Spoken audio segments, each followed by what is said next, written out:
नमस्कार दोस्तों, स्वागत है आपका इंसान इंस्पायरिंग स्टोरी में। आज आपके लिए लाए हैं एक ऐसी कहानी जो गौतम बुद्ध के जीवन से प्रेरित है। ये कहानी न केवल आपके दिल को छू जाएगी, बल्कि आपको गहराई से सोचने पर मजबूर कर देगी।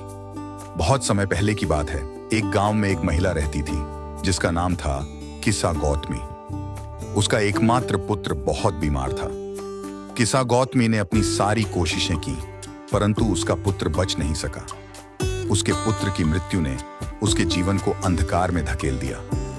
वो शोक से टूट चुकी थी और अपनी संतुलन खो बैठी थी।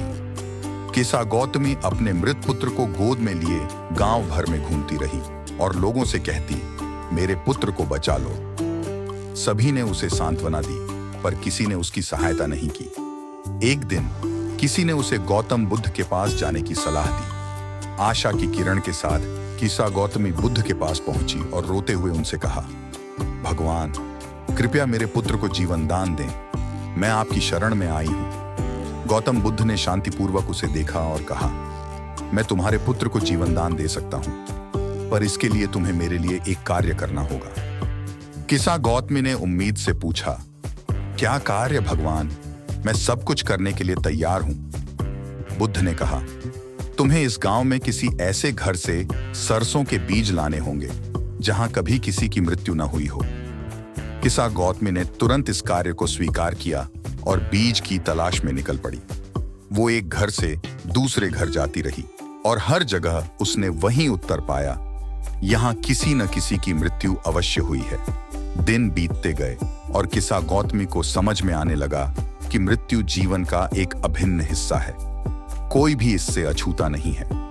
अंततः उसने अपने पुत्र को दफनाने का निर्णय लिया और बुद्ध के पास वापस आई। उसने नम आंखों से कहा, भगवान, मैं समझ गई हूं कि मृत्यु से कोई बच नहीं सकता। गौतम बुद्ध ने उसे समझाया, जीवन में दुख और शोक अवश्यंभावी हैं। जो जन्मा है उसका अंत निश्चित है, परंतु सच्ची शांति उसी में है जो इसे समझकर स्वीकार कर सके। किस्सा गौतमी ने बुद्ध के शब्दों को गहरे दिल से स्वीकार किया और अंततः उसे शांति मिली। दोस्तों, इस कहानी से हमें यह सीखने को मिलता है कि जीवन में दुख और शोक तो आएंगे ही, परंतु हमें उन्हें समझने और स्वीकार करने का साहस रखना चाहिए। गौतम बुद्ध के इस संदेश को हम सब अपने जीवन में अपनाएं, यही कामना है। आज के लिए बस इतना ही।